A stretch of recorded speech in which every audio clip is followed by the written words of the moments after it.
Good. Good to be here. Well, she's murdered that years ago. I returned my extract and still I got caught up. And Nancy has COVID, so I ended up having tea. Yeah, 5 minutes that meeting.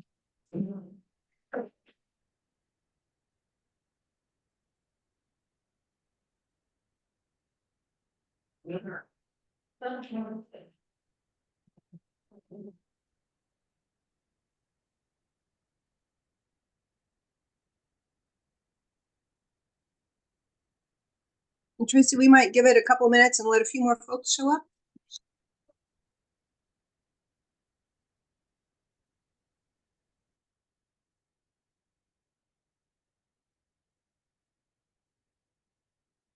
Works for me. I didn't prepare anything since we had the panel. Oh, okay, that's cool. Good. Then we'll just kind of, maybe we'll do business and then go straight into the panel and see how many questions folks have. I just had a swarm move in today, just like an hour ago. I just swarm moving into some empty equipment. I kept going, man, that's a massive. I brought some feeders and stuff home. Wow, this is a massive robbing frenzy. And it's like, no, it went on and on and on. And it was a swarm because I don't even have bees in my yard anymore. They showed up in my yard. That's crazy. Yeah.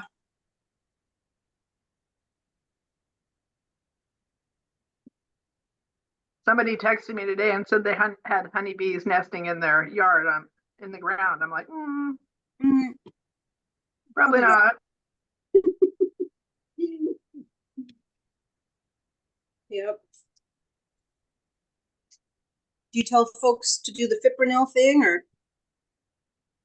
You know, I've never gotten the wasps to do that. Oh, yeah? Yeah.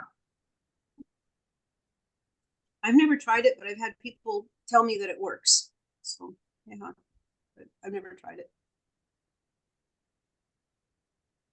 It's in their yard. I think a can of Raid might actually be more efficient. Muggly's here. Hi, Muggly.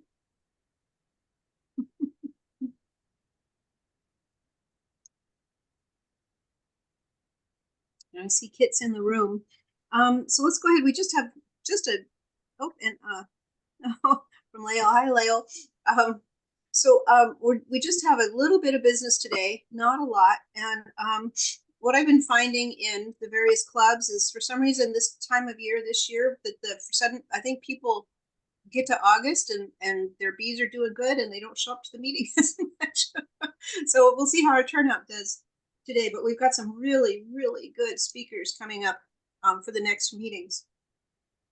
So you want to make sure not to miss those. Do I have them here? I'll talk about those in a minute. So we're skipping the intro lesson and we're going to go straight into our panel. And the panel is basically just going to be folks in the room talking on one channel and folks on Zoom talking on another channel. And this is a really, really nice way for folks to just get to ask questions. We can have, I figured we could have a full topic, but generally what happens is people have questions and we wind up talking about whatever, rightly so, whatever people's questions are. So I think we're just going to kind of talk about what folks want to talk about. And you have enough experienced people in the room that if we hit a lull, that then I'm sure we all have, suggestions and ideas of what you should be doing this time of year. So for the moment, I'm going to talk a little bit about the apiary, and it looks like Kathleen didn't get to be here today. So the apiary is doing really well. It's still booming. We have too many hives. We'll probably wind up selling some in the spring if they make it through. But it is just a really fun apiary. We have great apiary days. So if you want to come out and join us, we have 3 more sessions left this year. One of them is a cleaning session where Kathleen needs help organizing the equipment, and it's a really good way to learn how to store your equipment and keep away the wax moth. We're going to have one on September 7th on doing one last consolidation. Jeff, are you leading that one? I know you've been doing some good work consolidating some of the hives. Oh, you're not there. There you go. Sorry, I was muted.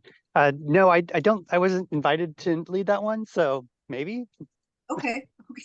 Any hives we're going to try and condense it down to as many strong hives as we can. So what we do is we've got 2 hives that have queens, and then both of them we want to combine them. So you just look for the queen. It doesn't matter how many bees are in the hives. You want to look for the stronger queen with a better pattern generally.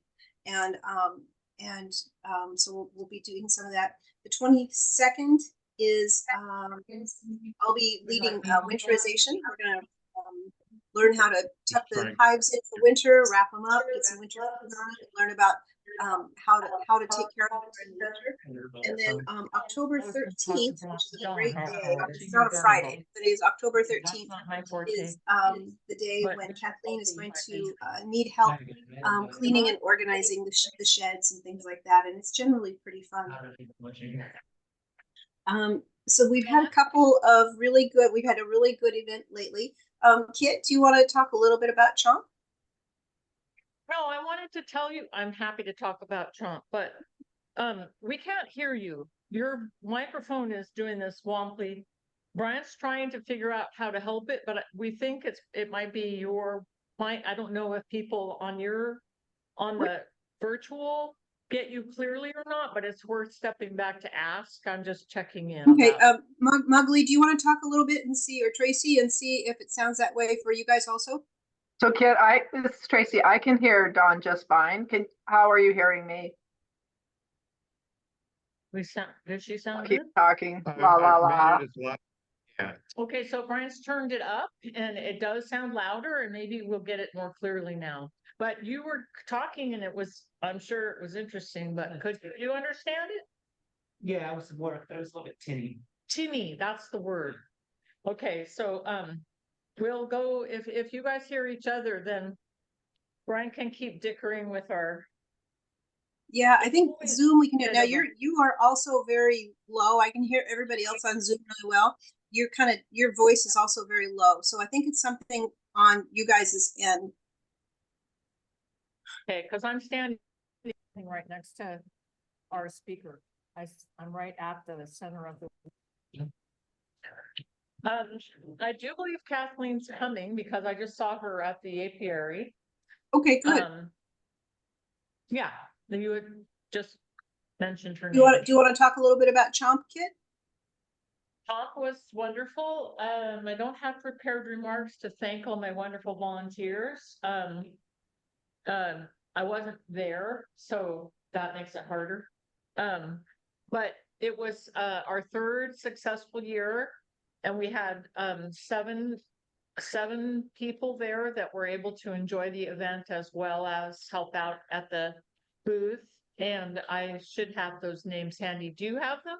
Dawn, could you have your notes? Because I'm working the coffee and tea because Nancy has COVID. So I'm so sorry. She said that I didn't get to read her note yet. Oh, dang. Yeah, it's okay. Yeah, she talked a little bit about how much honey was sold. There was a ton of honey that was sold. Her husband put the coffee pot on the porch and I swung by to get it. Thank you. Okay. Great. So that's kind of most of the news that's fit for print. We've got a couple of fun things coming up next month. So yeah, October 13th is the cleanup. So we've got a couple of apiary days coming up, and then we're going to have our business meeting in November, and then we'll do a potluck, possibly again at Christmas. We'll have to see, but we often do a potluck at Christmas, which is a lot of fun. So I think that's all the news I have. Is there any other board members that want to talk about anything? Magali, Kit, Jeff, anything else? Yeah, something. Okay, Bruce. Yeah, but if you could come a little closer to the microphone, that would be awesome. Okay.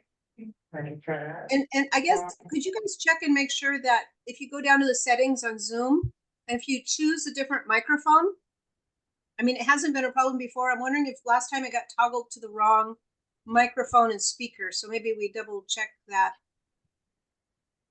If it reset itself All again. right. I will try a couple different microphones. I'm gonna keep talking better for you, or was it better before? Is it better with one? That- Or is it better with two? One I feel or like two. I- I think that when you changed it, I think that sounded a little louder. Same. The other one or this current? one? Keep talking. I'm gonna keep talking. Is this one better, or now is the second one better? The second Wow. one is better. All righty.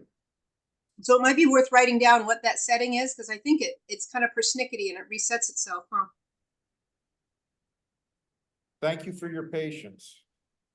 And then I guess you could do the same thing with the speaker. So that was Mike, maybe try, and you can fiddle with it to see if the room can hear us better if we choose a different speaker. I will mess with the speaker another time. I think this is satisfactory for now. Okay. So I'm sorry, Bruce, go ahead. Closer to the microphone. Can you hear me okay? Nope, you gotta move closer to the microphone. As my mask Or maybe probably get up and walk across the room, sorry. No, that's okay. So there are a couple of things. First of all, I got in touch with a contact at the Arboretum. And he's looking to see what it would cost to put together a tree or two. Haven't heard back from him. He said that they have some linden trees here already, but he said that they may need to be replaced, or he may be able to add something to the collection, and he was looking into it. The other thing I did was I contacted a nursery up in Mount Vernon, who has some linden trees, and they're not huge, but they come in different sizes, and the bigger they are, the more they cost. But they have some, and the woman suggested that if we had someone set up to plant, if fall is a good time, also a good time to plant them.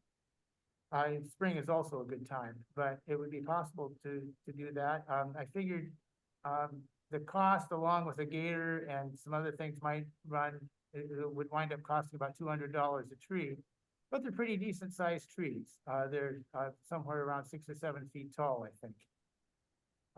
And these are, the species name is Tilia tomentosa. They're silverleaf lindens, and the advantage of those is what makes them silverleaf, call it a silverleaf, is they have hairs on the back of their leaves, which give them a silver cast, but also those hairs discourage aphids, and that's a big problem with linden trees. But I think different species of linden trees may bloom at slightly different times, so that is something to consider. Anyway, so those are the two things that I found. The trick is to find someone or an organization who is interested in planting them, and I'm suggesting even street trees in neighborhoods that need street trees might be a suitable place to plant these. They have to have a wide enough planting strip. And then otherwise, I've got a beekeeping question. I can speak to the tree a little bit. So that's my local nursery. That's Christensen's. And I have actually bought one of those trees from them a number of years ago, and it's beautiful. I even had to transplant the poor thing once, and it's still thriving and doing really well. So I don't know. I guess we could put together a group to plant it. I don't know if the Arboretum wants club members digging or not, but I'd be happy to pick up the tree and bring it in. Well, I wasn't thinking about that. I was thinking about these being two different things. Actually, one thing related to the Arboretum, and another one just for anyone who wants to plant a tree and needs some shade. And so that was how I was picturing it. The fellow from the Arboretum didn't really he said he's looking into what would be involved and what they would need. So I don't know if that's what they would need or not. That's why I was thinking of it as being separate, although they could be all part of the same project. So to change the subject, I've got a beekeeping question, and that has to do with feeding this time of year. And that normally in the fall, when I'm feeding, I feed it 2 parts sugar to 1 part water syrup. And I'm wondering if it's too early for that, or if that's what you would recommend feeding at this point.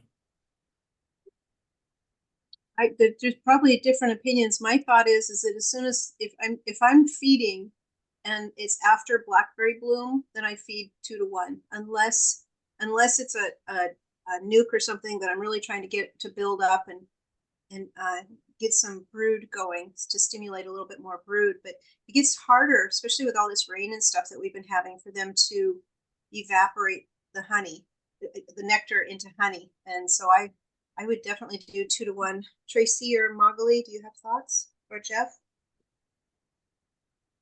I do 2 to 1 all the time, so don't ask me.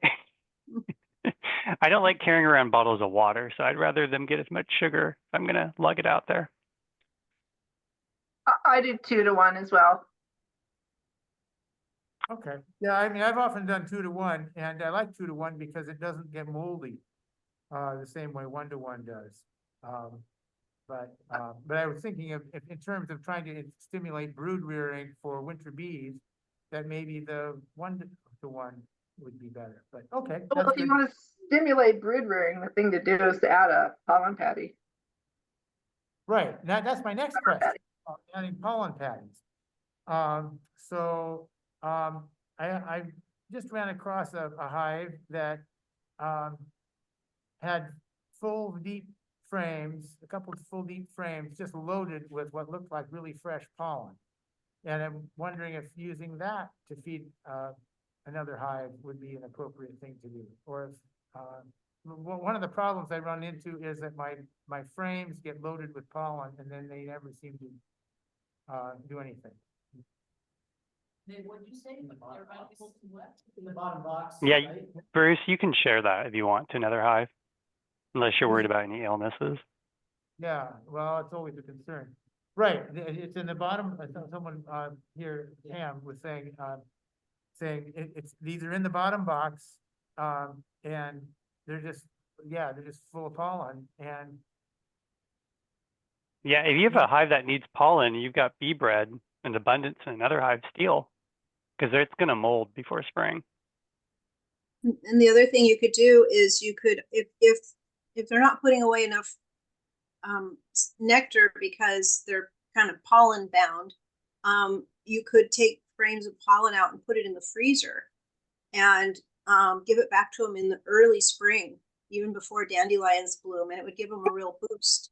And then okay. You'd have drawn empty comb. You'd replace it with drawn empty comb and feed them, and then they would fill that up with honey. Yeah. Okay. Well, thank you. Those are my comments and my questions. I'll let you get out of the chair here and go back to my seat. And one other thing on the 2 to 1, I'd actually, my hives that have enough bees and enough brood, my strong hives, I've switched them to dry sugar already. I just went today and filled all their inner covers with dry sugar or the cakes or something, because I think it's easier for them to just add, if they want to store it, they just have to add as much water as they need to move it into the cells. Whereas if I'm giving them a whole bunch of water right now, I think it feels to me like we're going to get an early fall.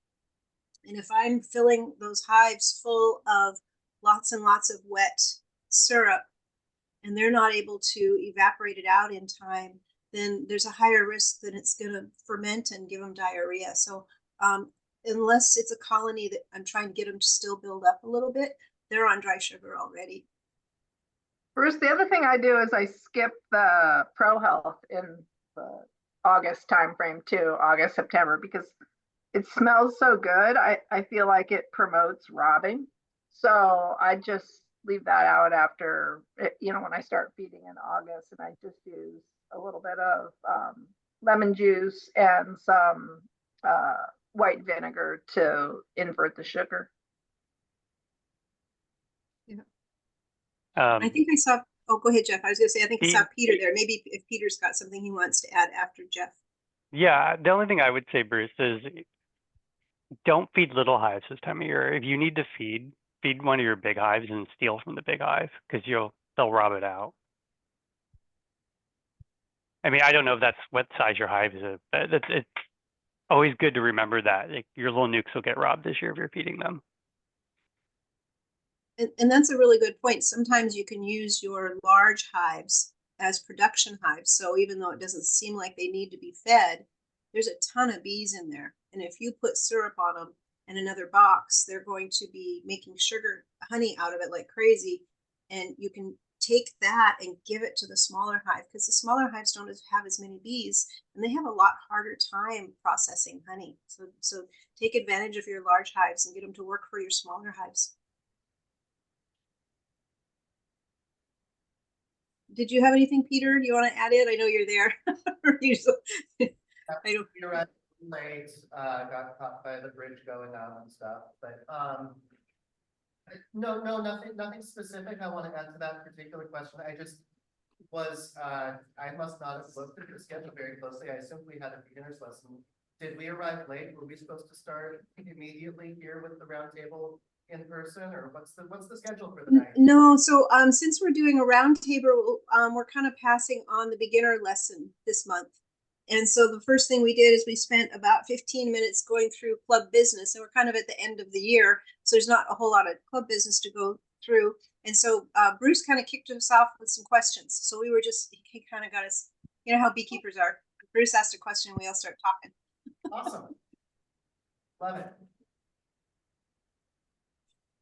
So I think that what we should do is, unless anybody has anything else, I think we can just go ahead and kind of break out into conversations. I really love these times when we can all talk because I feel like sometimes when we have speakers here, it becomes a monologue, right?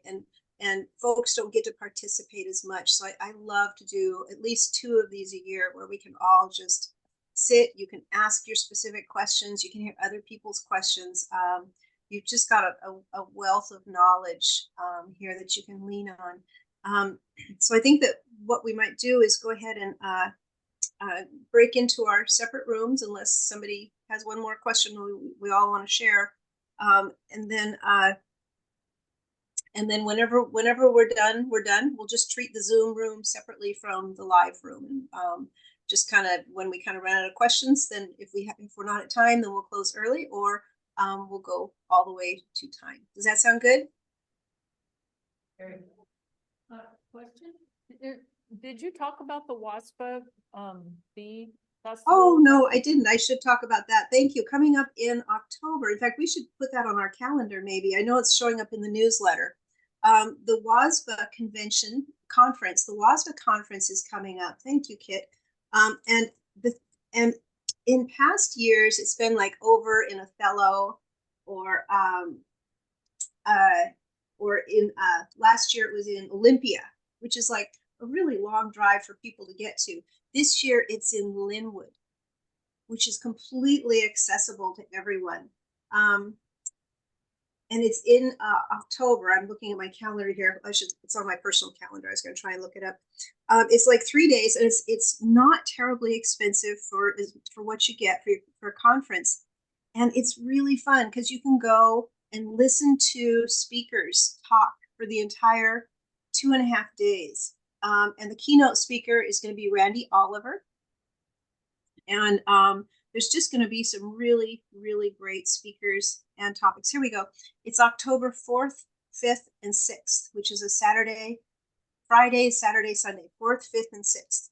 And they're going to have vendors there. So you'll get to see different vendors. And in the evening, they have an auction, which is a heck of a lot of fun. You can get some real bargains. And both Tracy and I will actually be featured speakers there this year. Tracy will be talking on swarms, and I will be doing the fat body talk. I did it last year.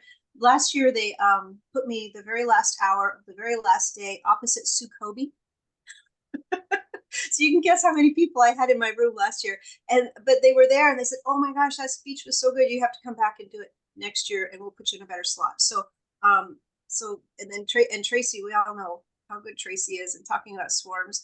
It's just going to be a really, really fun weekend with lots of speakers, lots of auctions, and just people to sit around and talk about bees with. So I really recommend that you come. It's really a treat having it in Linwood. So you can just drive to it instead of having to get a hotel.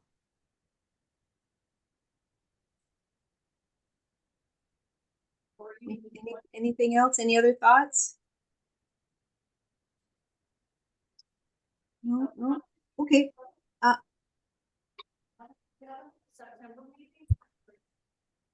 can't quite. I think somebody's talking in the room and I can't hear.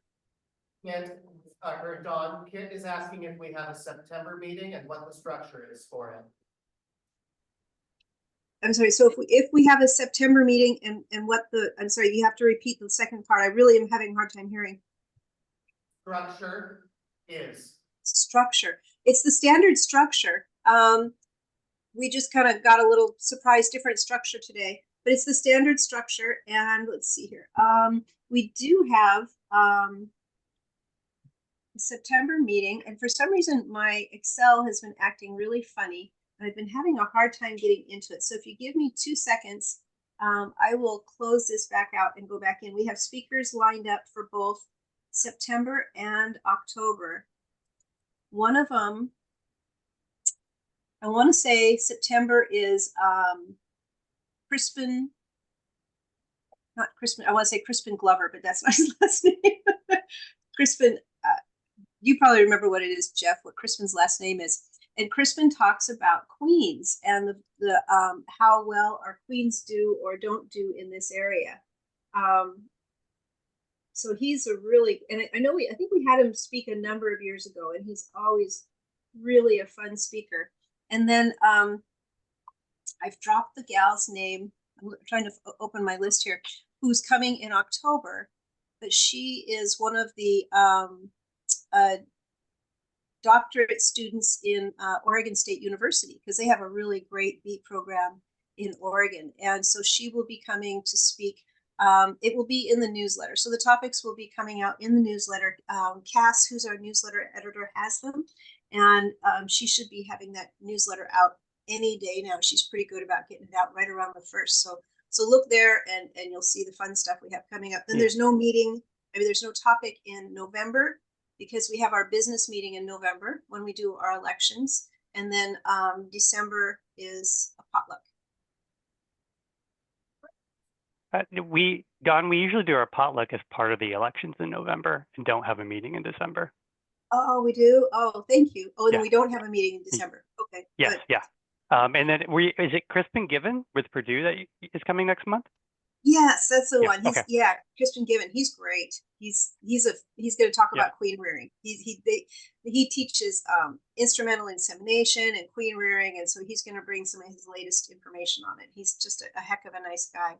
Yeah, we had him out about 4 or 5 years ago, and he was, at the time they were doing a lot of research on the mite biters, so he may have some info on that as well. Yeah, yeah. He helped me with my paper. He's really nice. Mm-hmm. Yeah. He's been really nice to deal with. I was thinking about flying over and taking his queen rearing course last June, and I kind of signed up for it, and then something came up and I couldn't go, and so I talked to him, and he said, "Oh yeah, no problem." He was just really, really nice about it. So he's a heck of a guy. And then this gal out of Oregon, she's got some good, interesting topics too. She's not one of the super high PhD level people. But I think these are all going to be interesting and really approachable topics. Let's see here. Let me see real quick here if I can find her topic. If my Excel will agree. Dawn, Kit says thank you.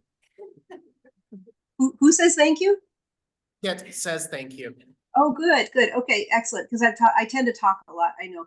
I've got Abigail Chapman is the gal out of Oregon, but I would have to get her topic. I have to go into my email, and you guys don't want to wait for me to do that. Cool. Okay. Anything else, you guys? Okay. All right. So whatever you guys want to do on the room end, to kind of go ahead and mute, and we'll just kind of start chatting here. And I will see everybody in September when Thank we've got you, Dawn. Crispin Given with a great topic. We'll be back to normal format with speakers talks and a beginner's lessons. So we'll Great. see you then. Doc, can we talk for just 1 second? Magali, I think requesting to reclaim host from you so that she Okay. can set up a breakout room just for the room. Done that. I've set up the room. I am ready to open the breakout room for the live room. So you Hi. guys give me the thumbs up whenever you're ready. We're ready. Thank you, Magali. All right. Bye. Bye. I think Lael is our youngest cat, our youngest beekeeper in the room. Hi.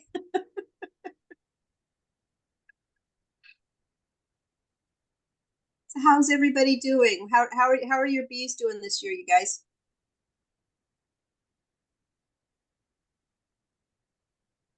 It was a tough year. I'm glad I started feeding early.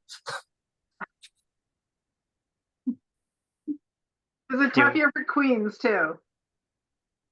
It was a very tough year for raising queens. Yeah. Some of my So what- colleagues proceeded 3 times. Savannah, what kind of tough? The challenges that you encountered? I guarantee we all did, but talk about what you found. Blackberry, and like I had a super maple flow that got one of the hives swarming to start. And then blackberry just never materialized. It was a trickle through from July until mid-August. And I'm like, okay, feeders go on now because they're not producing. Mm-hmm.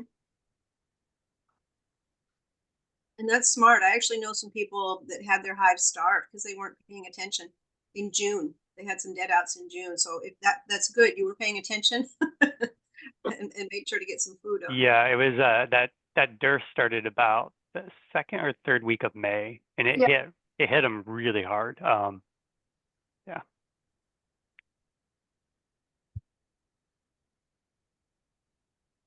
Mm-hmm.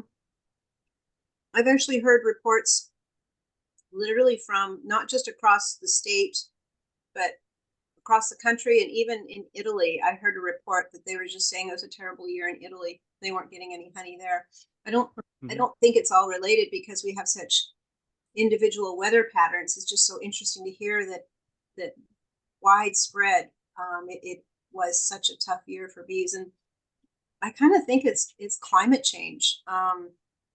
Maybe the plants are changing, and the new plants haven't. The new plants like the goldenrod that might be moving in up here if it gets warmer, if we get warmer falls, maybe haven't taken root yet. I don't know.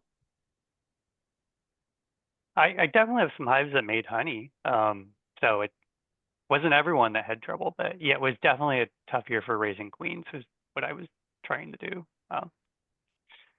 But I did have a new thing that formed this year. Is I have a drone congregation area that's formed in my backyard. And so, Seriously? like, between about noon and 2 o'clock, I can look out the window from my upstairs bathroom. I can look out directly at the drones, kind of just floating there. And then they do this weird zigzag, and then they float, and they do the zigzag. I think the zigzag is to like birds defense, like they just random like craziness, like rabbits running all over the place. But yeah, they just every day, any day it was sunny, they would just hang out there, and it was kind of That's cool. so cool is cool. that? And do you film it? Have you ever videoed I it? didn't film it, no, but yeah, no, I should have filmed it probably. I don't know. I mean, I figured there was still enough people with drone congregation areas that are doing actual research, but I mean, there was never more than like 10 there, but I mean, there was just like, there was a group of them, and they just hanging out every day. That's super cool. Most of my drones are gone already. Do you guys have any left? I have hives still making drones. I do too. Yeah. Yes, I do have hives that have thrown them out, and I have hives that have drone larvae and adult drones running around. Like, those are the ones that have mites too, so they're getting treatments, but it's because they're raising so many drones. Mhm. This is Anita on the Robbie screen here, a relatively new beekeeper, and we lost a queen and had to get a package earlier. We had European foul brood. Oh, that's right. Well, yeah, we had foul brood. Anyway, we ended up getting a new package, and that there is not a single drone cell in the entire hive. Is that unusual? When did you get your package? We got a nuke and it was in late April. And they've never made drones? Not a single drone. It's unusual, but it's not. And I mean, I've had hives that have done that. They just don't make drones, but usually they do. Okay, yeah, maybe they just get used to it. Yeah, every so often I'll pick up a swarm that's like that, where it's like, I mean, most swarms when I pick them up are crazy to make drones because it's like, oh, you've got natural comb, let me go crazy with this, and they love it. But sometimes I do get them where they won't make drones, but I think that's more often a sign of a problem.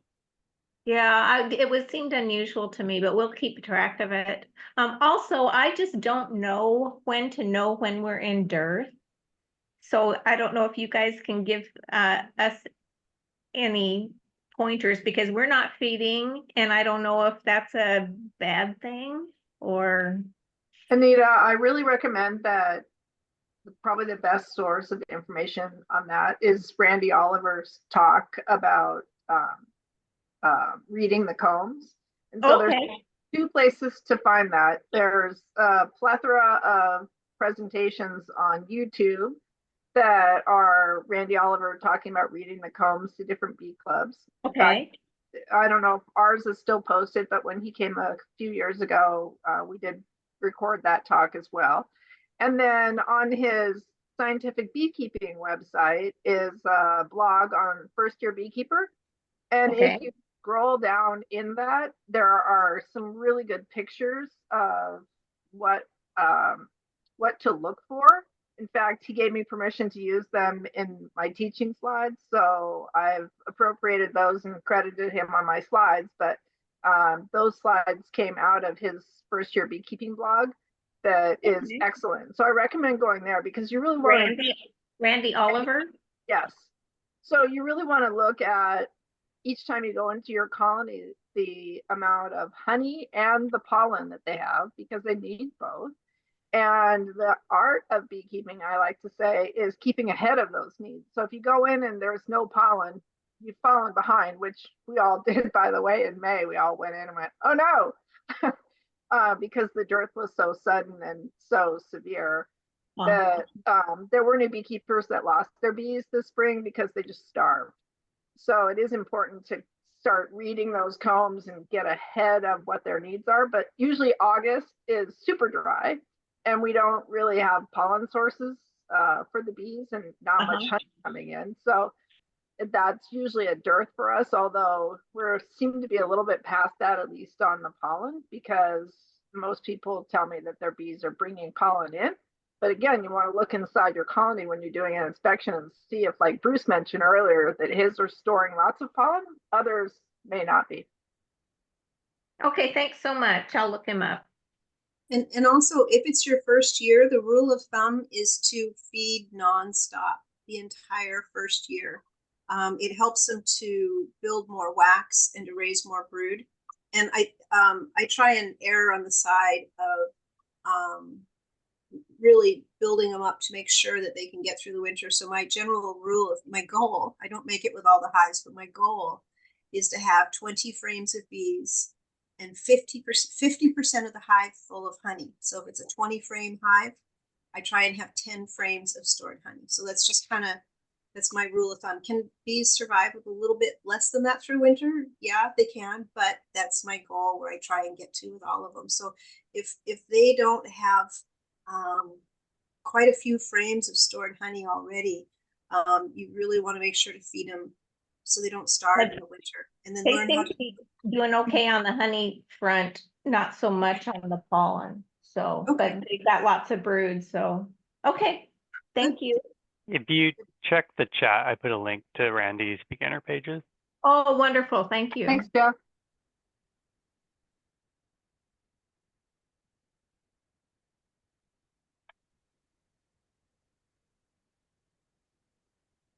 Anyone else? How are your hives doing this year? Anything you learned? Anything you want to share?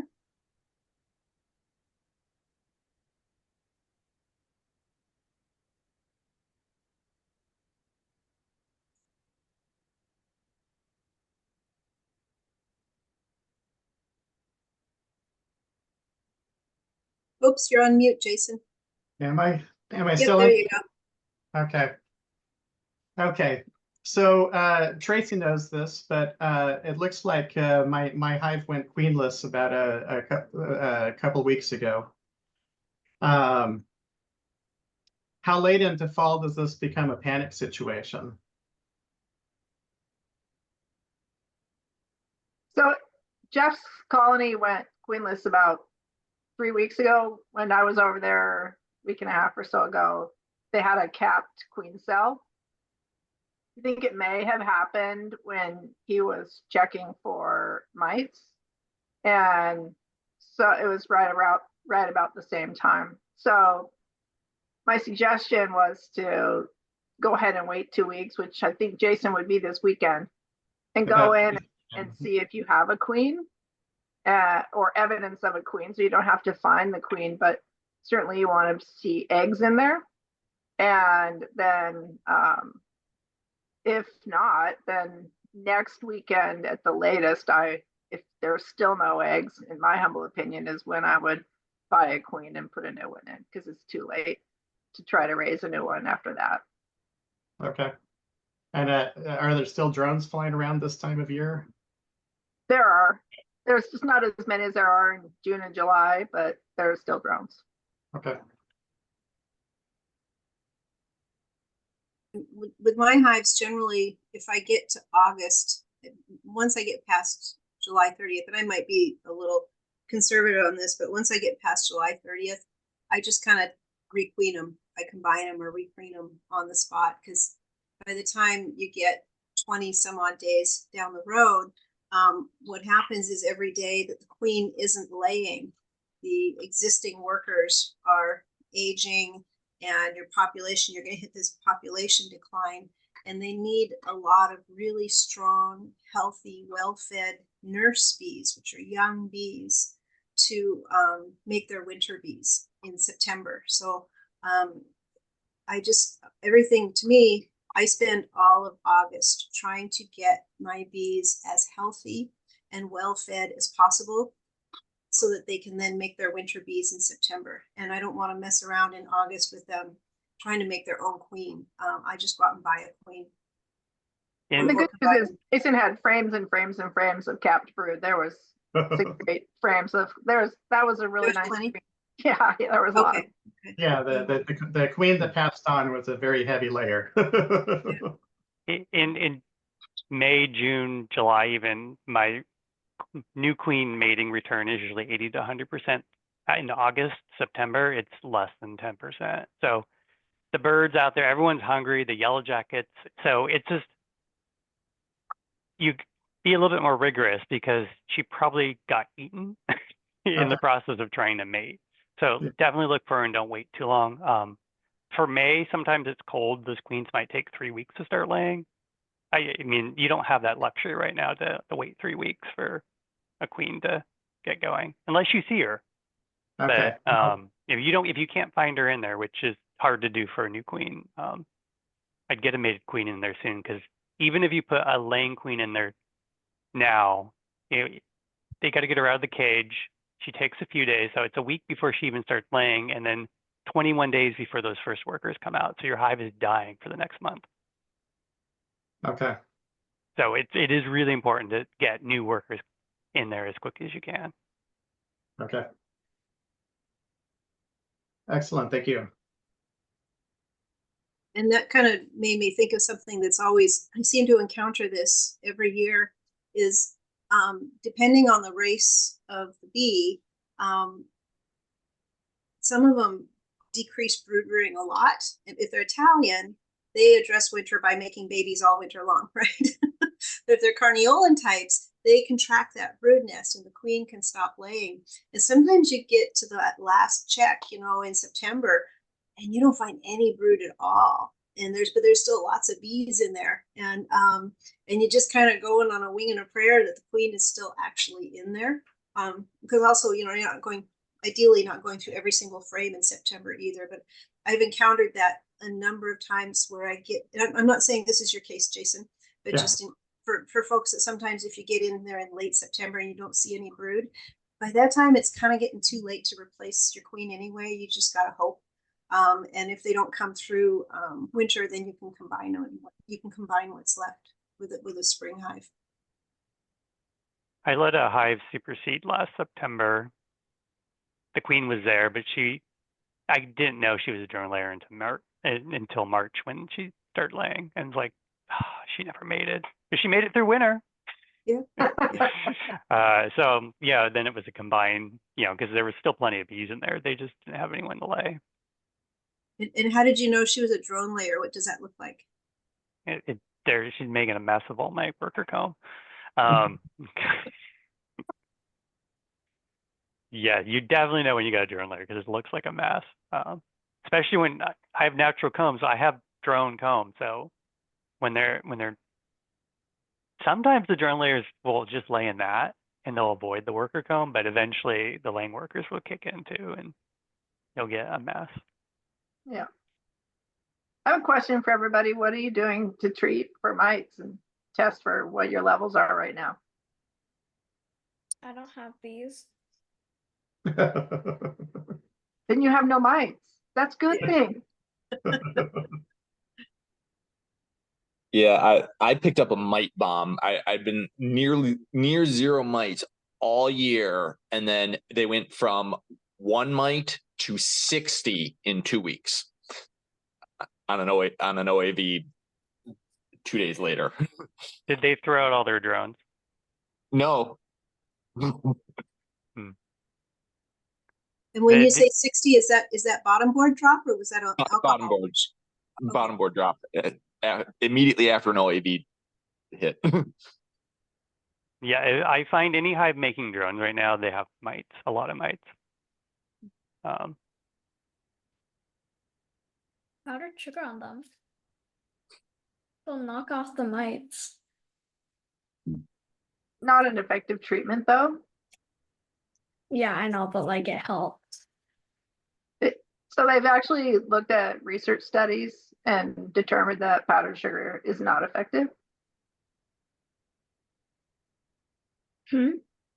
So there have been research studies completed that have shown that while it's a good idea in theory, that actually the powdered sugar method does not reduce mites at all. Oh. Lots of people think that though, so I'm so glad you brought that up. Okay, and I've got one other question. So I'm approaching this as a gentleman farmer. I'm not looking at making money, but my wife is asking me how much this hobby is going to cost in the future. So if I'm running 2 hives, what do you think my yearly expenditures are if I'm not trying to make money off it? As somebody running 2 hives, assuming you don't go hobby crazy and start building your own boxes and stuff, I'm a little bit better than break even, not including that part of it. And so what's on the positive side? What do you make money on to offset the expense? I managed to sell out all of my spare honey to my office coworkers, and that basically paid for the queen replacements, the sugar, and the mite treatments this year. Nice. Whenever someone asks this question, I always remember what the older beekeeper said: if you want to make $1 million in beekeeping, start with 2. And the threshold, if you're actually going into a full-on business, like a sideliner business, didn't they say it's like you have to have like 500 hives before you even kind of start breaking even on doing it as a full-on business? The best way to recoup your money is get good at making splits and rearing queens in the spring. And because you can sell a queen for, you know, $50, you can, if your hives, if you are really good at overwintering and your hives come through strong, you can even buy a queen for, you know, $50, combine it with some of your extra bees and sell it for 200. So that's kind of one of the ways to patch the hole in the bucket a little bit. I just don't tell my husband how much I spend.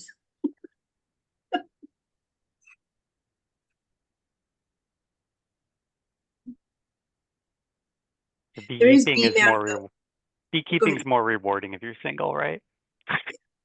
Well, and it's a hobby. It's what makes life good. You Right. know, it's fun, and there's such a thing as bee math. So when you get good at it next year, you'll wind up with a split. You'll wind up with 2 hives and then 4 hives, and if you enjoy it and you're good at it, you wind up with more bees, unless you sell them, which is also good.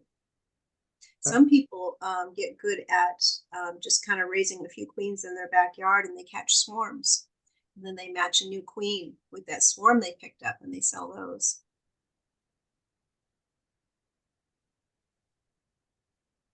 Adam, you're awful quiet. What are you doing this year for mite treatments? I'm waiting for next week to drown them with drizzles. Yeah, I'll So go did you- old school. I'll go old school. Did you make them, do you still have capped brood, or did you do a brood break so that you've got no capped brood? Well, I had cup brood last weekend, so I'm assuming that I'll have. I don't think that they will just stop by 1 week, vanish, and follow my wishes. So my follow-up question then is, what's your follow-up mite treatment for that, since the oxalic acid drip isn't really effective on all those mites that are in the capped brood? I'm trying that, and I'm trying what I can't remember who showed us the patch.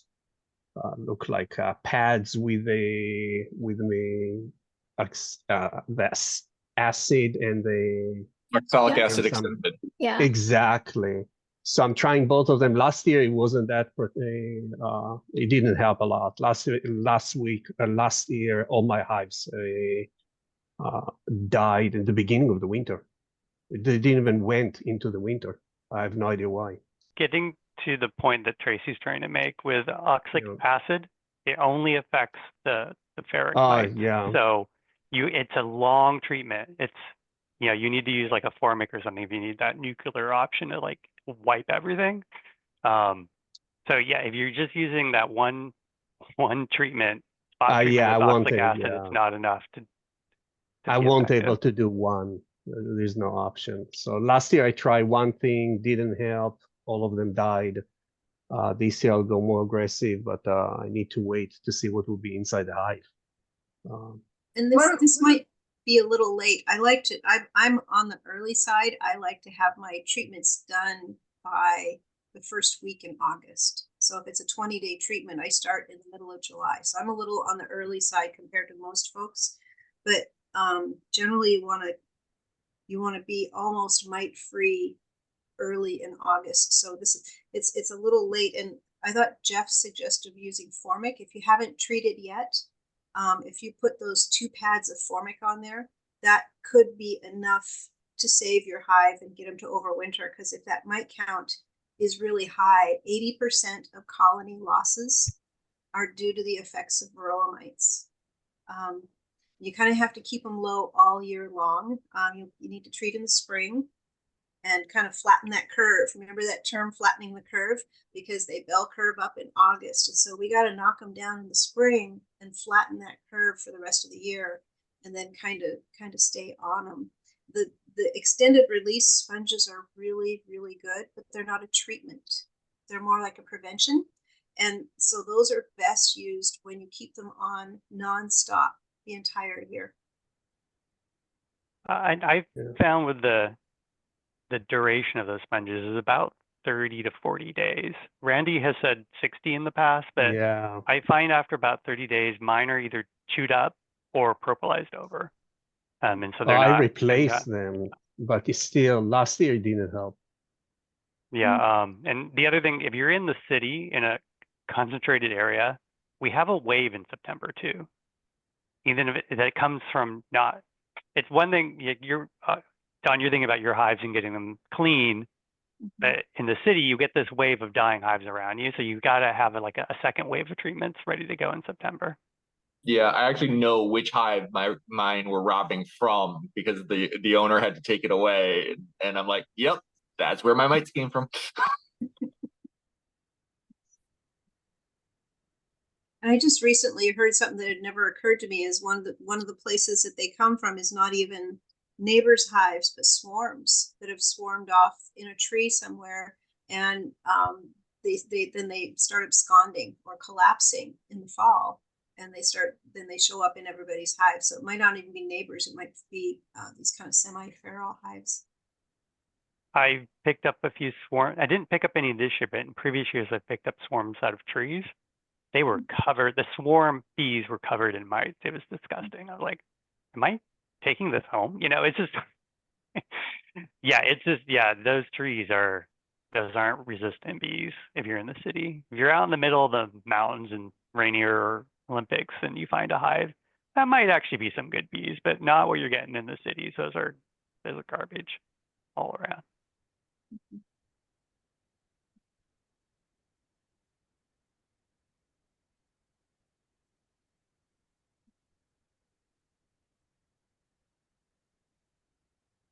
It's I'm curious what your talk is, Tracy, because I've brought back a number of diseases that came from swarms. It's surprising. The perilous virus, you know, it's like all these things. It's like you think swarms are like this nice reset, and they're not. It's city swarms are pretty disgusting sometimes. I haven't finished it yet, Jeff, so I'd love to get your feedback on that. I too have terrible luck getting swarm queens to overwinter, and every year I try to do it with a few that I've gotten in outlying areas, and I'm maybe 30% live through the winter. And every spring I think, how did I do that? I have taken to moving most of them to Queen Castle, and my Queen Castles, I shouldn't call them Queen Castles because they're much bigger than a Queen Castle, but a typical, because they're top bars, so they're like a medium nuke basically. Going through winter in those Queen Castles, so they have plenty of food and resources so they can survive that. So that's usually my test mechanism to see if it is actually a quality queen or not.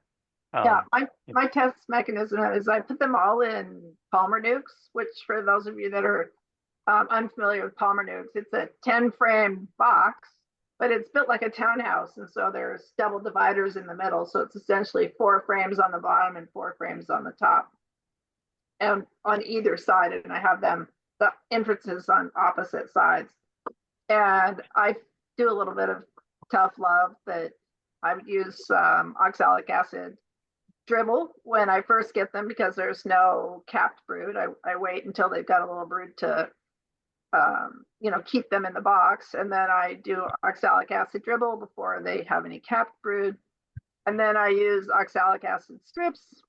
And right now I'm in the middle of I treat a little bit later than Dawn does because I have knotweed here. So I'm in the middle right now of my 2 treatments of Apogard. And then I figure if they're dead by the end of October, I didn't want them anyway. Yeah, you know, it's like for my Queen Castle queens, it's a soccer ball sized cluster going into winter. So they can survive that even when it gets really cold. There's plenty of honey in there, and they're warm because they're all next to each other. But yeah, I mean, I don't want to waste my big hive full of, deeps. It's like that's where the good queens are. Yeah, exactly. So a little bit of tough love, but it's it's overflow anyway, right? So.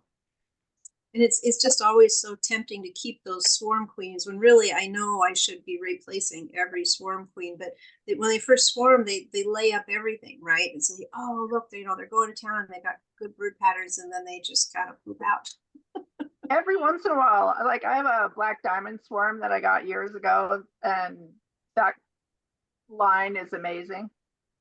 Yeah, sometimes they're great. uh, There's it's 10% or less. It's not Yes. a high percentage, but yeah, I mean that's why they all go in the queen castle. And you know, the ones, you know, I don't want two deeps of bees dying. You know, if it's 3, 5 frames that die, then you know they should have been able to make it, but they didn't. I lost a small nuke. You know, and if she comes through winter, I'm like, you're going in the big hive in spring, and then she'll take off usually. So yeah, just take little nukes through so you're not risking a lot less investment. I haven't had a lot of luck trying to get 5 frames through the winter in a nuke in like a 5 frame deep, but those Palmer nukes are pretty cool. I run 4 frames on the bottom, 3 frames on the top, and then I usually just leave the frame feeder in the center position on the top all year long. And then when they start booming in the spring, I might take that feeder off, or I'll stack a 3rd box on top. Yeah, having the long structure is definitely an advantage. I don't get a top bar. And top bars, every frame has to have a nice 2 to 4 inch honey arch on it. Everyone. Yeah. Otherwise, you know, doesn't matter what the size hive is, they won't survive winter if they don't. They're not doing that. Is that for insulation or food? That's why? food. Top bars don't move. Yeah. Wherever the brood nest is where it will be in spring. They don't move.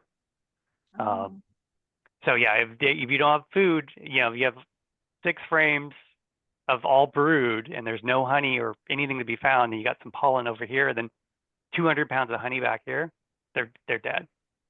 They won't survive. And do you think it's the same with longlines? Would a longline behave the same Yeah, way? it'd be the same. Yeah. The problem is every one of those is a wall. Mhm. In order to get to the honey, you got to go all the way around the wall to get to the next. So it's just like there's no door in the middle of the frame. Now, Yeah. if I punched a hole through all the middle of the frame, it would probably fix that problem. And I have done that before. Like I'll just push my finger through so that the cluster can move through the middle to the next one. But going around on the cold edges, they never do that. I don't have anyone that's ever made. Oh, interesting. I've kept a lot of top bars for a long time, and they never get over that. Now, if you have a long laying with a little attic space like Langstroths have, like an inner cover type thing, they could go up to the top and move down. Mhm. I don't know how far they'll move. Probably not very far because Langstroth hives don't do very move. Usually, I've seen Langstroths die. They go up the corner and they hit the roof and they die, and there's honey all over here. So, but yeah, I mean, if you could move over the tops, which you can't in a traditional top bar, you might have a little bit more luck with them being able to slide over, or at least fan out and maybe reach some honey. That, but yeah, a Kenyan top bar hive, the honey has to be everywhere, and you can't just have full sheets of honey either. You have to have open cells, because that's where they go in the cell, and then it's packed with bees. It's all like heaters, you know, so they're generating heat. I think a lot of people think about the combs and they're just sitting on top of the comb, but they're in the cells too. You know, and then like it's like what you see when they're starved, like you see all the heads in cells. That's how, when they're being fed well too, they're doing that too to generate heat. They're going in and out of the cells to fill that empty. They're trying to fill all that empty space to generate heat in a tightest area as possible. Yeah, I always think that thing that you see people say where if they die head first in the cells because they're licking the last drop of honey, and I don't think that's true. I think they're doing what you say, Jeff, is they climb head first into the cells and they vibrate and they generate heat. And then because a cluster has the mantle on the outside that helps hold the heat in. Right. And then it's got heater bees that go into the cells and generate heat. And then I think they probably have fanner bees too that take that heat and kind of move it around the cluster on the inside. Yeah, or if it's not fanning, it's just moving bodies, right? You know, cold bodies moving in and warm bodies moving out. But yeah, that's exactly what they're doing. You see this more in a top bar hive because you're looking at a smaller snapshot of an area. So I see the same thing over and over. And eventually the brood will be in there. There may be a few pieces here and there that they're raising brood in, but you know, all those empty cells next to it. But if you get rid of the empty cells, they freeze. They can't, that cluster can't stay warm with full sheets of comb in between. And the same with undrawn foundation. So like Tracy says, that's not yeah. space. There's nothing they That's can do. worthless. There's no wax on it. It is just a cold. It's like a cold waterbed. You know, you got to. Yeah. I take anything that's doesn't have wax on it. I pull out and I'll just replace with a block of like that pink styrofoam or follower board. They're better off with that than they are with a frame of undrawn foundation. Yeah. I'm going to try that pink Panther styrofoam this year. Jeff Don said that since it's more compact than the styrofoam, they have a harder time eating through it because boy, they distributed styrofoam all over my neighborhood this year. Yeah, the white styrofoam with the yeah. shiny stuff. Yeah. I have that outside the hive under my roof. They go up the front and they chew into that, and it's just like, why are you eating this? It's not even in the hive, you know. They just and sometimes they propolize it too, even when it's not. Yeah, they do that too. They but once propolize it. Get through that plastic, it's all over. When they're propolising the lid to the outside face of the hive, I'm like, why are you wasting your time on this? You know, it's just, yeah, it doesn't seal anything, but whatever.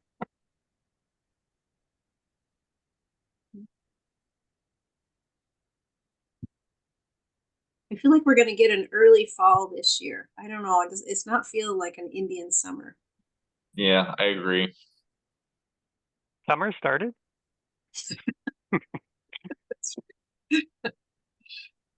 Oh. I feel like summer keeps trying to start and it just has not really kicked itself off at all this year. We had like that one wave of 90-degree days and that was it. Yeah. It's been great for people, but like zucchinis and tomatoes, there's nothing this year. Yeah.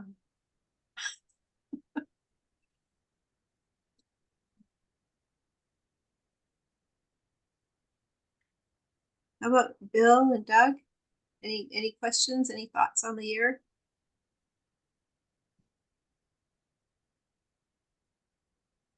Hang on a sec. I'm gathering my thoughts. I have a general interest, a question about wasps. Does anyone had any yellow jackets this year? Yes. I do. But they're not bothering my hives. They're on the ground. They're in the area, but they're not trying to get in or anything. I've been successfully yellow jacket free, even though I know that there are bunches of them down in the blackberry bushes near my house, but they're far enough away that they don't bother the hive anymore.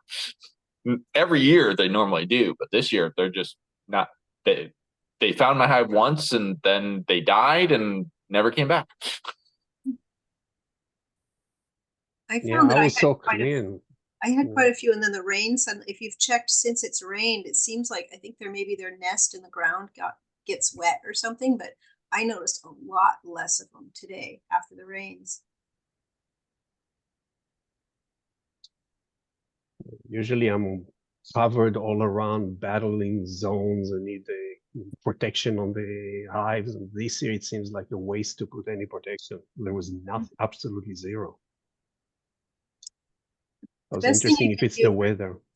The best thing you can do for yellow jackets is to trap them in March. Put those pheromone traps out, you know, the ones with the kind of the yellow cone in the middle of it. Mm-hmm. And what that does is every yellow jacket that you catch in March is a queen. And it prevents an entire nest. And if you do that for a couple of years, then the total number in the area drops. And then if they get really, really bad in the fall, what people say works, I've never tried it, but I've had people say it works, is you can mix a little bit of fipronil, frontline flea medicine into cat food and put it in a spot where animals can't get it. And in theory, they come and eat the cat food and take it back to the nest and it wipes them out. But the parks departments use that in campground areas. But it's tough. Once the nests get established this time of year, it can be tough. Do you have robbing screens on? Yeah, I put them, when I see that the blackberry is out, I know that the yellow jackets will come. I start to prepare myself. This year they just didn't come. I was interested if it's the weather or me killing so many nests last year that just nothing survived.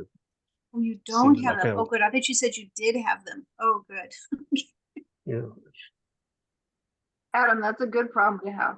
It Yeah, I is. was interesting if it's the weather. I'm just lucky this year. I was like, it felt so weird. And usually I'm rotating around. Okay, now they came. I know that it's time to harvest the honey. This year they didn't come. The weather is all weird. I said maybe I shouldn't harvest the honey. I needed to wait all the way to November. Yeah. The few that I've seen this year have been seriously undersized. So I think it was a combination of the weather and just the really crappy, everything since maple has been crap for the pollinators. So I don't think they thrived this year. I have a And question. last year was such a bad year for them. So yeah. I was gonna say, oh, sorry. I have a question when we're done with the yellow jackets. We're done. Go ahead, Bill. Okay. Question about oxalic acid and oxalic acid dribble and sponges. I tried the dribble once, and later, I forget how long, maybe a couple weeks later, I tested for mites and I had a whole bunch. So I didn't have much success there, and I'm pretty sure I did it right. I mean, I measured everything and had a little syringe. And as far as the sponges, and Dawn, I remember I asked you this once before, and you were saying it's sort of a what's the word you used? Sort of a Prevention. yeah. So should I just took out two Formic Pro pads that I put in about 2 weeks ago? Should I start putting sponges in now? Yeah, and just how long did they stay in, and Overwinter them. how often do I change them? The ones you put in now, I would say leave them in. That's what I did last year, and I continue to treat them with OAV over the winter as weather permitted. But compared to previous years, the mite count dropped significantly faster with the pads in. Was my feeling. And Okay. it is possible to refresh the pads in the winter without disrupting the hive. What I do is when I put them to bed for the winter, I do the standard pads in the middle of the brood box between the first and the second box. But by the time you get later into winter, the bees move up and they're right up under the inner cover where it's really warm. That's where they hang out. So when you're checking their food, and I check their food in the winter once a month. If it looks like that pad is deteriorating, I might change it out once or twice in the winter. I don't refresh it every single month the way I would in the summer, but you can keep fresh pads on in the winter and still effectively treat them throughout the winter. I have a little different take in some discussions I've had with Randy Oliver. And he had said that they were not effective in winter. They're only effective if there's brood, open brood. And his thought that he's still, one of the many things on his research plate is, it may be that they work because they're releasing an ester. That confuses the mite when the cells are being capped, and so then they don't go in at the right time. So it doesn't. So yes, if mites touch the pad when it's still juicy, that will burn them and it will definitely affect them. But he doesn't think that's the primary reason why they're working. Yeah. That's why I combined it with regular OAV treatments too, just because A, I wasn't sure what was going to happen, and B, I wanted to make sure they treated. But I kind of concur with what Randy's said there, is that, yeah, okay, it might not actually kill them, but it does make them vulnerable to be killed. So yeah, no, it gets really difficult to find out if an ester is being generated by that glycerin oxalic acid mix that's creating something that mites are picking up, and it's interfering with their breeding ability. It's a little bit thinking along the lines like with the Crisco pads with tracheomites, where it was the Crisco pads that were releasing the ester in there that the bees would get it on them, but then the tracheomites would get confused, and it would basically, you know, it was an accident. They did discover that, but they kept the trichomites from infecting the tubes of the bees because they weren't able to properly identify the right place to attach to or bite. Bill, I have a question. When you use the oxalic acid dribble, did you have capped brood? Did I have what? Capped brood? I believe so. I can't, it was maybe 2 years ago now. But I'm pretty sure I did it at a time when there was capped and uncapped and Yeah, that's why your mite count was so high a couple weeks later, because oxalic acid won't penetrate the wax capping and kill the mites inside under the capping like Formic Pro does. okay. So the time to hit them with oxalic acid dribble or the vape is when they have no capped brood, because then there's about a 95 to 97% drop. Okay. So it's really good in the spring. It's a great Yeah. spring or swarm or package treatment. I think oxalic acid is, I think, hands down my favorite treatment. I think it's the most effective and the most gentle, but I also think it's the most confusing to learn for beekeepers because it's the same ingredient and it can be used in so many different ways. So the dribble, when you use it, it should only be used one time. And it should be used when there's no capped brood, especially because you should only do it one time. It's a little bit harder on the open brood. If you're vaporizing, you do it 3 times, and you can do it whether there's capped brood or not. If there's no brood, you do it once. If there's capped brood, you do it 3 times, 4 days apart. And then if you're doing the sponge, then you change it out once a month. So there's all these different ways to use it. So, and unfortunately what that does is it makes it easier for people to do it wrong. I know when I first started with oxalic acid, I thought, oh, if I just do the, I put the treatment in and I do the vapor on that little wand and I treated my bees and I'm fine, right? And it's just, I think it's really confusing for new beekeepers to learn. So am I trying the pads now or not? I mean, now I'm confused.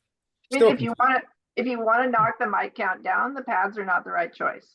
Right now, probably the better choices are either Formic Pro pads or Apigard.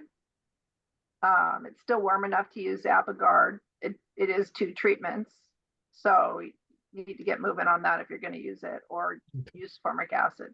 Okay, well, and then when that's done, put the pads in. Then put the pads on. okay, well, I just today actually removed the Formic Pro pads. That's right. So I would test in a couple weeks and see what your mite count is again. and That's the thing that people forget to do is they test, they treat, and then they're like, oh, I'm good. Well, maybe not, because right now is when people are also getting mite bombs in, because Jeff and I joke about this every year. Coming up is our 3rd honey flow. That's when all your neighbors' bees are dying and yours are going to rob them. And then they bring back the mites that were killing the other colony. You might have a colony with only, 2 mites on a mite count. And then in 2 weeks, you do another alcohol wash and you might find 30. okay. Thank you. Yep. Oh, I know. Since the season's been what it's been and we've been feeding bees on and off all summer, it seems. Seems like unless you had a super on, chances are your honey's gonna actually be sugar syrup honey, right? Like, how would you know? You don't. Yeah. You don't. Okay. It has a really light sugary flavor. Okay. Yeah. Like if I find a frame that is 100% fed sugar, I can definitely tell the difference. If it's 80% real honey, I can't tell the difference. Okay. Sometimes it smells like honeybee healthy. Or lemon juice in my case, yeah. That's why it's got a nice light lemon, eau de lemongrass.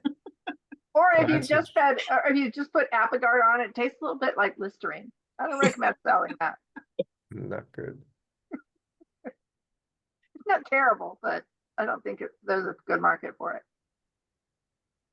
Well, in my top bar hive, I have not fed them at all well, now I am, but all summer long I did not. And they had a lot of honey and I took a full comb and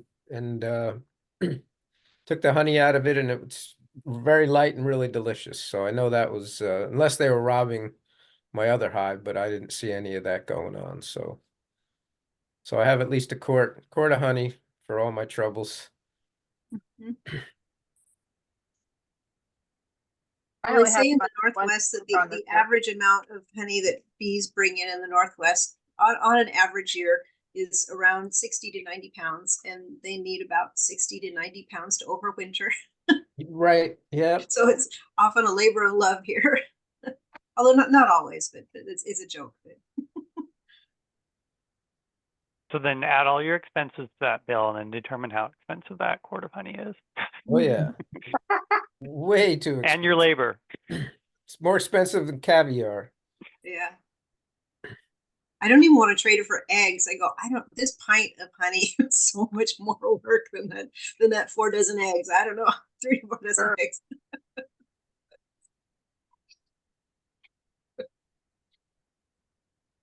Get smaller jars. But yeah, Jars are expensive too. I'm like, I'm gonna spend $2 for a jar. I might as well get a big jar, right? yeah. Yeah, I had a coworker ask me, why don't I sell them in the 8 ounces? I'm like, it's not worth me bottling them. No, it's like how much is I always tell people it's like $2 to whatever the ounces is for the jar. So if it's $1 an ounce, it's add $2 to whatever size jar it is. Yeah, exactly. And the honey sells better in glass. The people look at the plastic honey bear bottles and it cheapens the whole process. You can get glass bears. Oh, really? Yeah, Oh, they're nice, except I don't know how people get the honey out of like their nose and stuff, That's but what I like about the bears. yeah, it's hard to get the honey out of them, but they look really nice and you put a bread bow on it for Christmas gifts and stuff. Yeah. Yeah. Specialty bottle has them or had them. I don't know. I haven't checked in 6 months, but Yeah, but I usually just put hot water in it for the last and shake it all up and add it to my tea bag. yeah. Yeah. Or you can just turn it upside down on a plate and let it ooze out slowly and then or a bowl.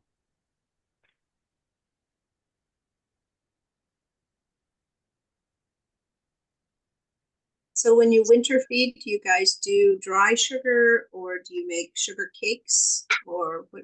Or do you feed in winter? What's your methods? I don't feed in winter, but the one time when I first started years and years ago, I had empty comb drawn and I filled that with dry sugar and then mixed it with water. And so as long as because the cells are slightly upward, so as long as you don't tip it sideways, the sugar will stay in there and then it'll put a whole comb of sugar in there. I guess you could do that with Langstroth too. Yeah, that's If a you have good drawn comb that was idea. empty. Yeah. Mhm. Because I was able to put that in there right next to the cluster that was needed food. So, but You now I can make get sure that, mixed. yeah, now I make sure they have it in August. Don't want to be feeding in winter. And then if I do get to winter and I find someone needs food, I'll steal it from one of the bigger hives that probably has 100 pounds in there. Because I don't harvest honey until spring. I let them get through winter and then I take in spring when whatever's left over. I'm lazy. I put a sheet of newspaper on top, put my winter shim on, and then pour dry sugar on top of the newspaper. Then it gets hard and crunchy. And if there's stuff left in the spring, I just take that out of there, stick it in a bucket, rehydrate it, make it into syrup. Yep. Definitely put added sugar on my end, but I'm kind of unique, right? I give them 100 pounds of honey plus dried sugar just in case. And I made top feeders, like narrow ones, so they don't have to go too far up because the average temperature is lower than 14 degrees every day for several months. And so they were at the tightest that they would be on their cluster. And so I'm making sure that they have access as close as possible. And I'd say about 50% of my hives either eat colony and then they end up after they tunnel through eating the sugar on the top, or some of the sugar on the top, and then the other 50% don't touch it, and I have it for the next year if I want to.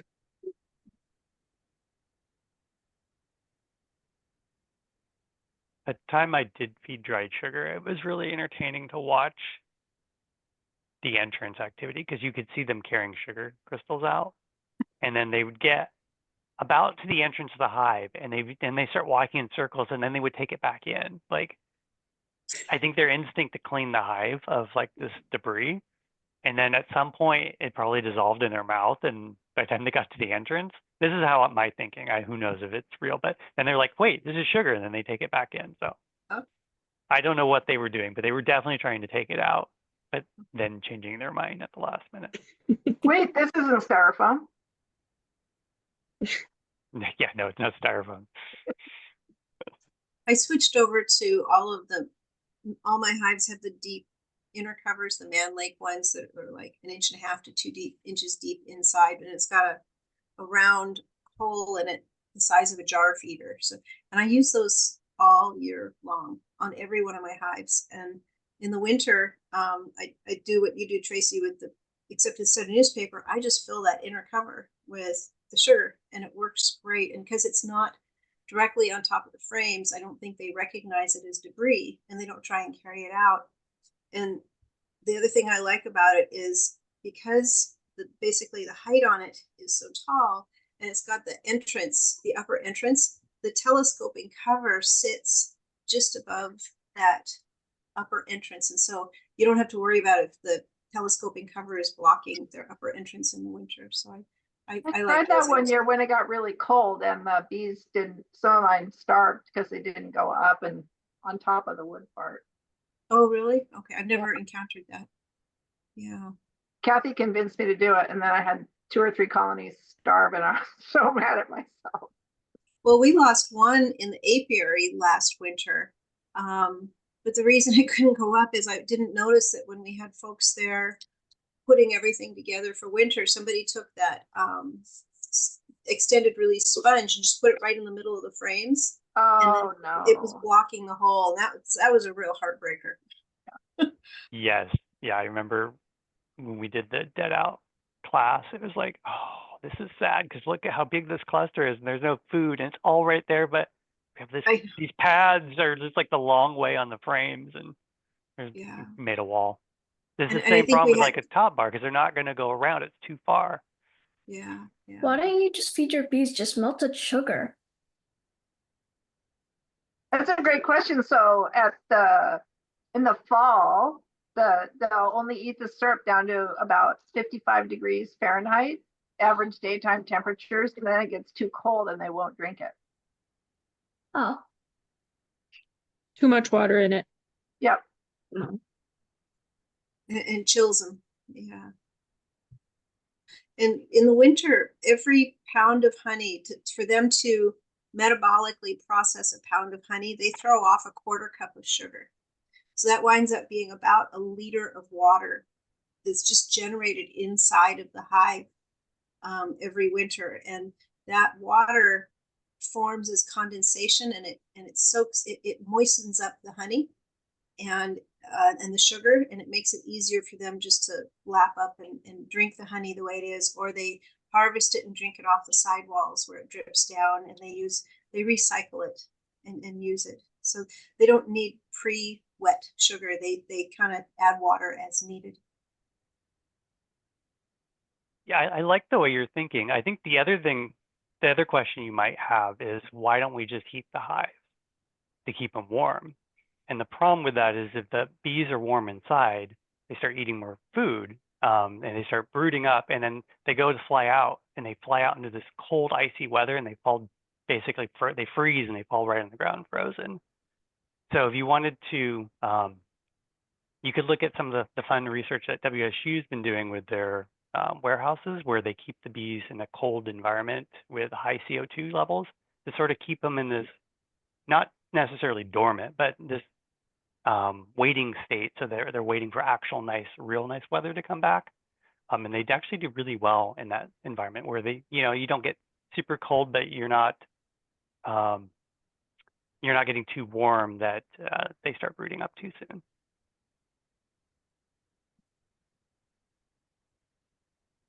I've been wanting to find some research on immunity and temperature. And I know there's some papers out there I'm going to read this winter. I just haven't gotten around to it yet. But individual bees have the lowest immunity of any animal on the planet. They don't have antibodies. They get their immunity through sharing broken viruses and grooming and kind of this social immunity. And in order to do that social immunity, it seems to me, I think, that they need to have at least enough temperature within the cluster that they can move around and groom and trophallaxis and all of this kind of stuffs. And so I think that if it gets too cold, although they can survive, I think that it makes it harder for them to do immune related activities, and they might not come through the winter as well. The WSU's research showed that the ideal temperature is about 42 degrees, which is a relatively warm winter temperature. My bees are flying at 42 degrees. Yeah.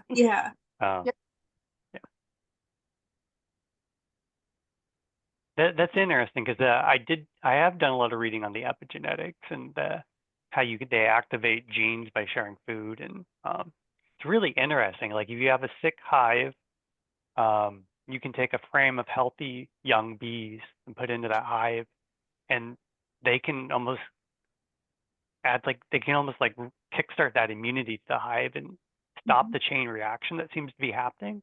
And the hive can just magically like recover sometimes. Doesn't always work, but if the donated frame has what that hive needs, it can be like a vaccine almost in some cases. I think that works particularly well with EFB, which often happens when there's not enough bees and it's too cold, and you add more nurse bees and they generate more heat. And I think it works great for EFB. I've also had sick hives that just seem like they're collapsing, like the queen's on her way out, and I'll take her and put her in the queen castle and get them condensed down real tight. And it's like, hey, you guys just did a 180. It's like whatever that was, they couldn't get enough cycles to actually get out of it in like a deep box sized hive. But when they're that little small nuke environment, it was able to get the heat up, get what they needed. So yeah, it's sort of the opposite of adding more bees would be reducing the space to bees like being cramped. Put them in a nuke. So if they're struggling, then you put them in a nuke, and sometimes they can. Sometimes, yeah. If there is a real weird virus, they just keep collapsing. But a lot of times they actually recover. Well, John Jacobs says most bee problems are solved with more bees.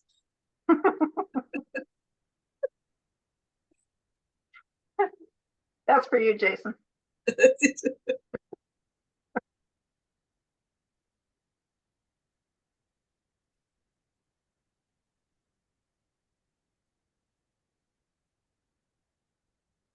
Just love the animations. I love your animations that you've got going.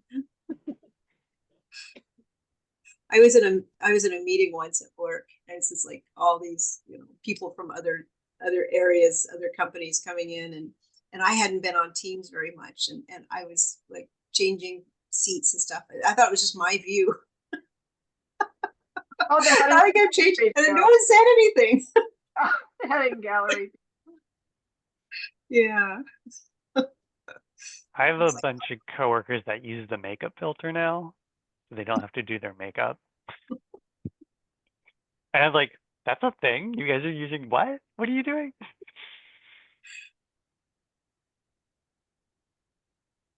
That was only on TikTok.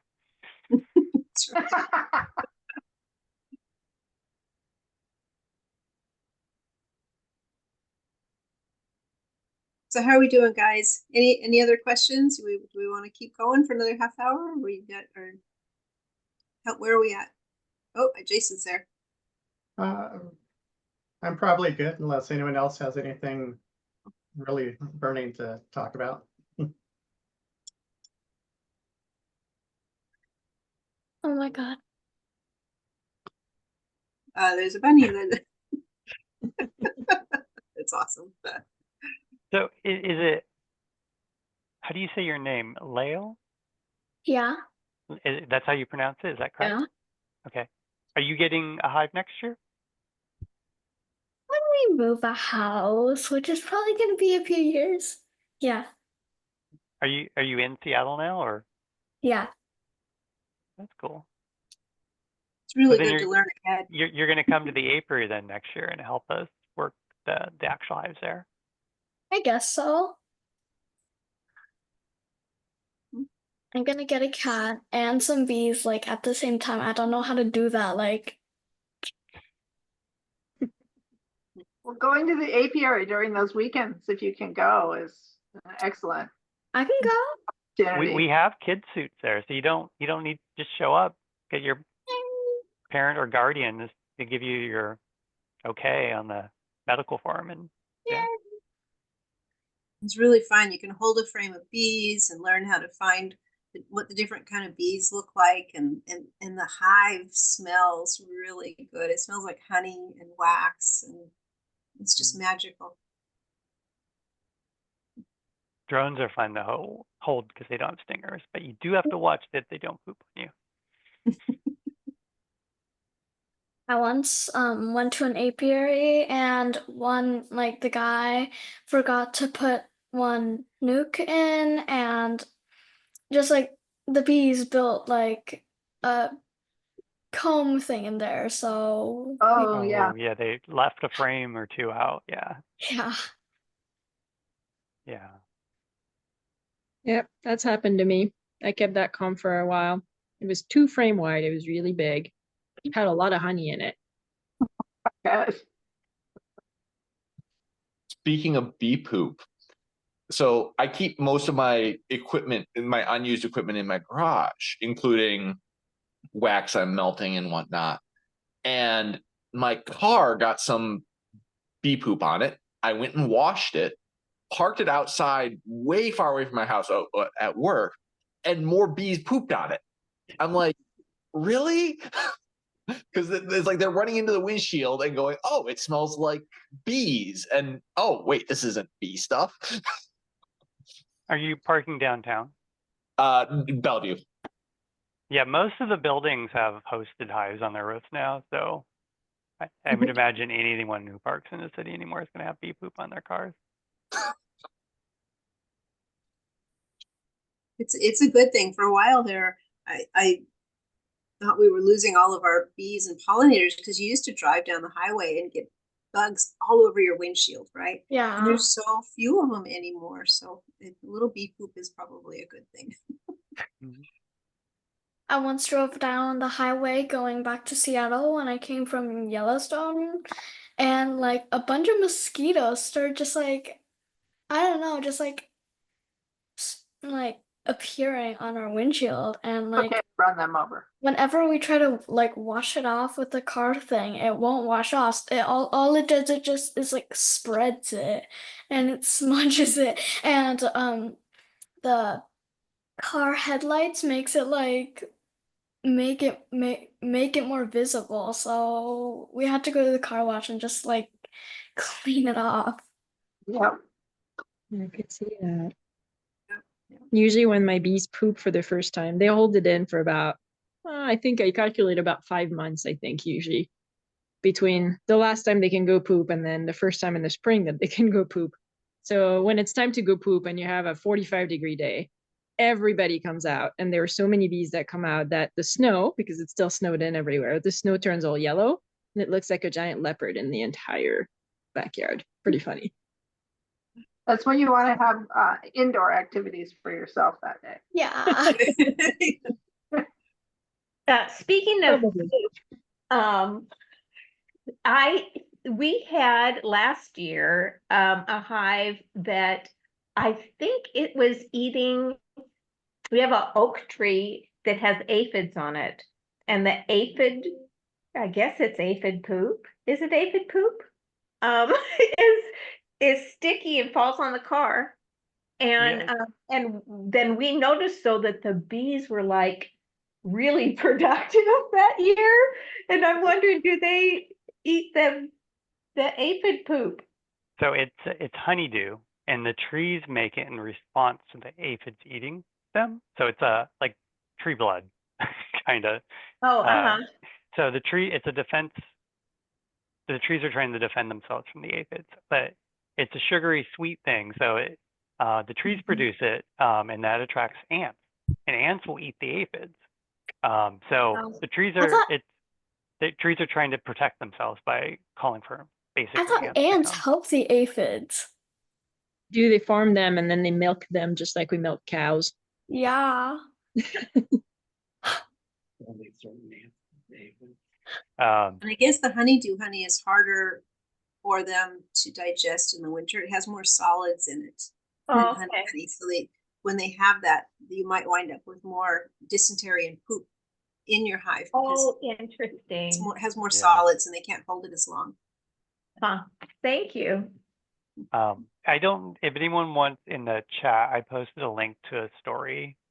I've heard lots of versions of the story. It's about bee poop between the US and Russian army, and they thought it was a neurotoxin. So next time your car is pooped on, you can think of that story about how you get these two countries, they're like, there's some sort of white, yellow dots all over our military equipment, they're spraying something, and yeah. That's It's kind of a funny hilarious. story, yeah. Oh my God. Window popping, right? Remember that? The hysteria that sets up.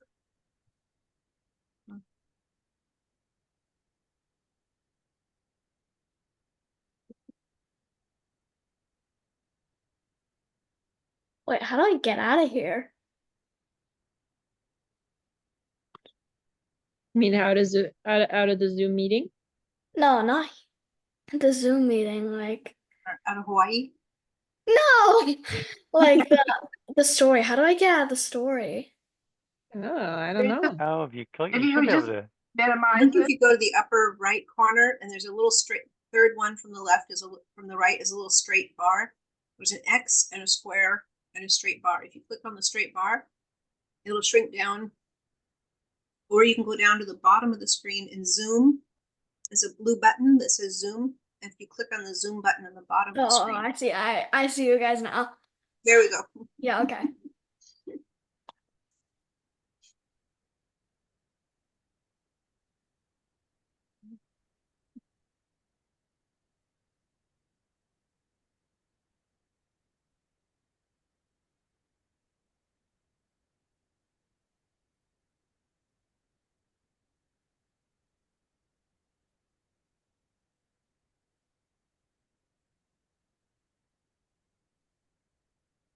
Okay, did we run out of questions, you guys? I I sure don't love bee chat. Love talking to beekeepers. I don't own bees right now, so So Soon. you're learning. Not long now. Just like all of us, you're still learning. We're all still learning.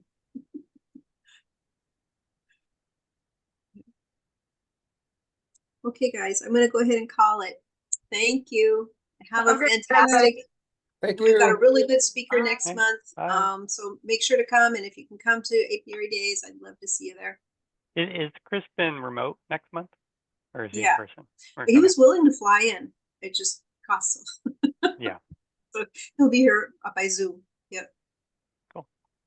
Okay. Okay. All Bye, right, everyone. thanks, guys. Bye. Bye bye. bye.